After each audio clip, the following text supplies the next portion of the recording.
Good morning. आज हम सातवाहन काल की में जो संस्कृति थी या यूँ कहें कि वहाँ की जो सामाजिक दशा थी, धार्मिक दशा थी, इन सब बातों के ऊपर बात करेंगे। लगभग 3 शताब्दियों तक दक्षिणापथ की राजनीति में सातवाहन सक्रिय रहे। उनके काल में राजनीतिक और सांस्कृतिक दोनों ही दृष्टियों से दक्षिणी भारत की महत्वपूर्ण प्रगति हुई। सबसे पहले अगर बात की जाए सातवाहन काल में क्या सामाजिक दशा रही, तो सातवाहन काल का जो समाज था वो वर्णाश्रम धर्म पर आधारित था। परंपरागत जो चारों वर्ण थे इनमें ब्राह्मणों का स्थान सर्वोपरि था। सातवाहन नरेश स्वयं ब्राह्मण थे। नासिक प्रशस्ति में गौतमी पुत्र को अद्वितीय ब्राह्मण कहा गया है, जिसने कि समाज में वर्णाश्रम धर्म को प्रतिष्ठित करने तथा वर्ण संकरता को रोकने का प्रयास किया था। इस समय अनेक नई जातियां व्यवसायों के आधार पर संगठित होने लगी थी। इस काल में समाज की प्रमुख विशेषता शकों तथा यवनों का भारतीयकरण था। हालांकि सातवाहन नरेशों ने वर्ण संकरता को रोकने का प्रयास किया था, फिर भी व्यवहार में अंतरजातीय विवाह होते थे। शातकर्णी प्रथम ने अंगकुल की महारठी की पुत्री नागनिका से तथा पुलुमावी ने रुद्रदामन की पुत्री से विवाह किया था। समाज में स्त्रियों की दशा अच्छी थी। कभी कभी वे शासन के कार्यों में भी भाग लेती थी। नागनिका ने अपने पति की मृत्यु के बाद शासन का संचालन किया था। बलश्री ने अपने पुत्र गौतमी पुत्र के साथ मिलकर शासन किया। सातवाहन राजाओं के नाम का मात्र प्रधान होना स्त्रियों की सम्मानपूर्ण सामाजिक स्थिति का सूचक माना जा सकता है। इस समय के अभिलेखों में स्त्रियों द्वारा प्रभुत्व दान दिए जाने का उल्लेख मिलता है। इससे ऐसा लगता है कि वे संपत्ति की भी स्वामिनी होती थी। मूर्तियों में हम उन्हें अपने पतियों के साथ बौद्ध प्रतीकों की पूजा करते हुए, सभाओं में भाग लेते हुए तथा अतिथियों का सत्कार करते हुए पाते हैं। उनके सार्वजनिक जीवन को देखते हुए ऐसा लगता है कि वे पर्याप्त शिक्षित होती थी तथा प्रदा प्रथा से अपरिचित थी। अब बात की जाए इनकी धार्मिक दशा की, तो सातवाहन राजाओं का जो शासनकाल था वो दक्षिण भारत में वैदिक तथा बौद्ध धर्मों की उन्नति का काल था। स्वयं सातवाहन नरेश वैदिक धर्म के अनुयायी थे।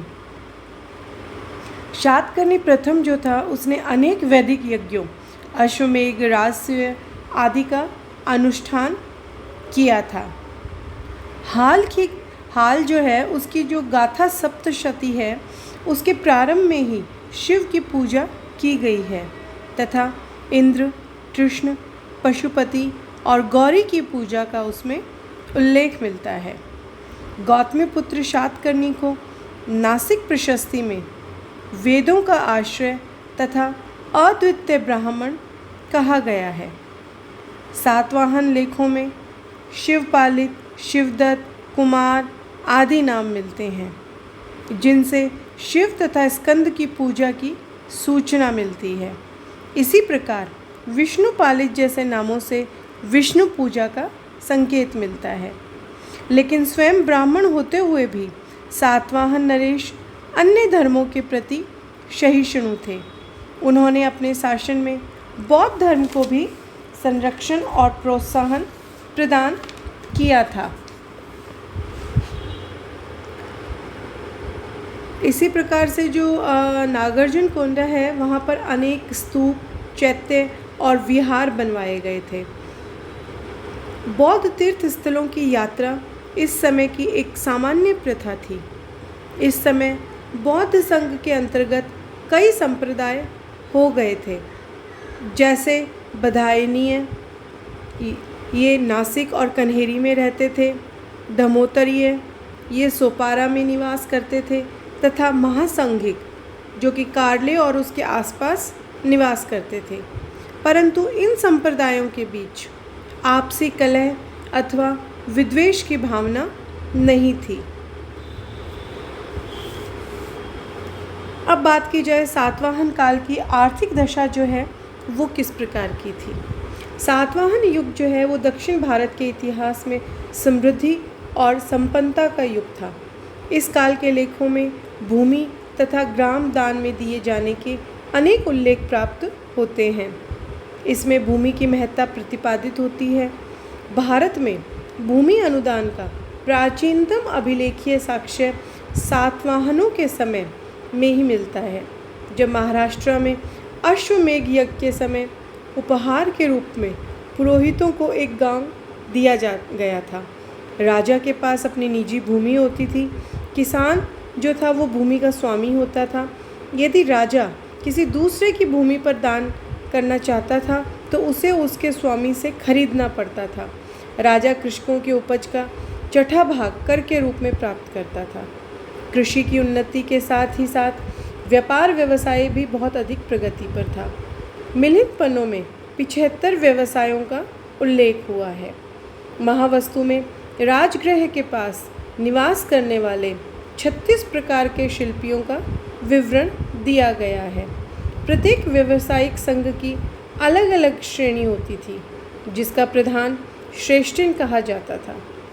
श्रेणी के कार्यालय को निगम सभा कहते थे। श्रेणियों के अपने अलग व्यापारिक नियम होते थे, जिन्हें की श्रेणी धर्म कहा जाता था। इन्हें राज्य की ओर से मान्यता प्राप्त थी। वे बैंकों का भी काम करती थी और इस रूप में रुपया जमा करती थी तथा ब्याज पर धन उधार देती थी। नासिक लेख जो है उससे पता लगता है कि गोवर्धन में बुनकरों की एक श्रेणी के पास 2000 काशार्पणों की एक अक्षय निवि का अर्थ यहाँ पर ये स्थायी निक्षेप या पूंजी से है।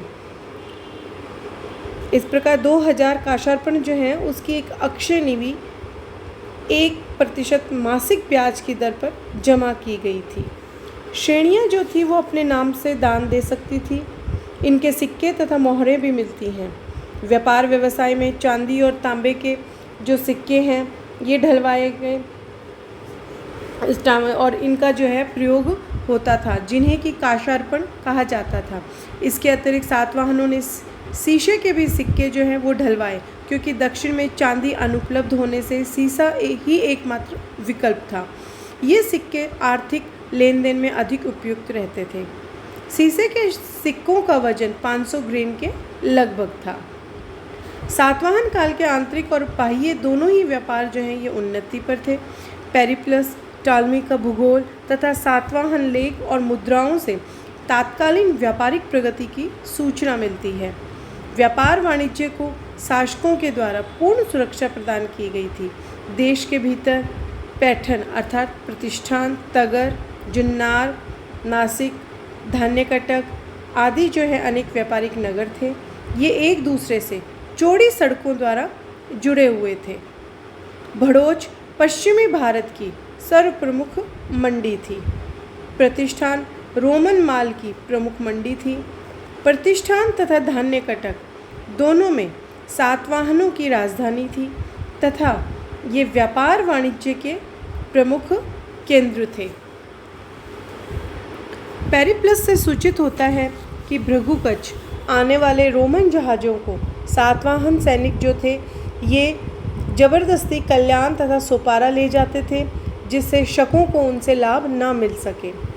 ऐसा लगता है कि सौराष्ट्र तथा मालवा पर अधिकार को लेकर जो शकों और सातवाहनों में दीर्घकालीन संघर्ष हुआ, उसका प्रमुख कारण इस क्षेत्र के समृद्ध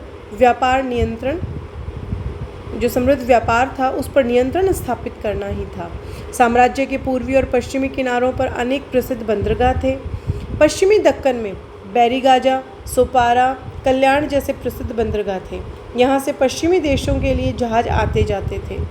पहली शताब्दी ईस्वी में एक यूनानी नाविक हिप्पोलस ने भारतीयों को अरब सागर में चलने वाली मानसूनी हवाओं के विषय में बताया, जिसके फलस्वरूप भारतीय व्यापारी अरब सागर होकर पश्चिमी एशिया के बंदरगाह पर पहुंचने लगे। पश्चिमी देशों के साथ साथ सातवाहन काल में श्रीलंका तथा पूर्वी द्वीप समूह जैसे जावा, सुमात्रा आदि के साथ व्यापार मुख्यतः जलमार्ग से होता था। श्रीलंका तथा स्वर्ण भूमि की यात्रा के लिए मुख्य बंदरगाह ताम्लुक यानी कि ताम्रलिप्ति था, जो कि पाटलिपुत्र से एक सड़क मार्ग के द्वारा जुड़ा हुआ था। शक सातवाहन युग में जो व्यापारिक प्रगति प्रारंभ हुई वह उसी वेग से कुषाण काल में भी चलती रही। वस्तुतः ईसा पूर्व दूसरी शताब्दी से लेकर ईसा की दूसरी शताब्दी तक भारत में सिक्कों की भी प्रचुरता देखने को मिलती है। बहुसंख्यक तांबे, कांसे, सीसे और पोटीन के सिक्के प्राप्त हुए हैं, जो कि विकसित व्यवसाय तथा वाणिज्य की सूचना देते हैं। सामान्य लेन देन इन्हीं के माध्यम से ही होता था। सातवाहन काल में महाराष्ट्री प्राकृत भाषा दक्षिण भारत में बोली जाती थी। ये राष्ट्रभाषा थी। सातवाहनों के अभिलेख इसी भाषा में देखने को मिलते हैं। हाल नामक राजा जो है वो एक महान कवि था, जिसने कि गाथा सप्तशती नामक प्राकृत भाषा में श्रृंगार रस प्रधान गीति काव्य की रचना की थी। हाल के दरबार में गुणाढ़ तथा सर्ववर्मन जैसे विद्वान निवास करते थे। गुणाढ़ ने व्रत कथा नामक ग्रंथ की रचना की। ये मूलतः पिशाची प्राकृत में लिखा गया था और इसी प्रकार से सर्ववर्मन ने कातंत्र नामक संस्कृत व्याकरण ग्रंथ की रचना की। कन्हेरी के एक अभिलेख में एक सातवाहन रानी संस्कृत का प्रयोग करती है।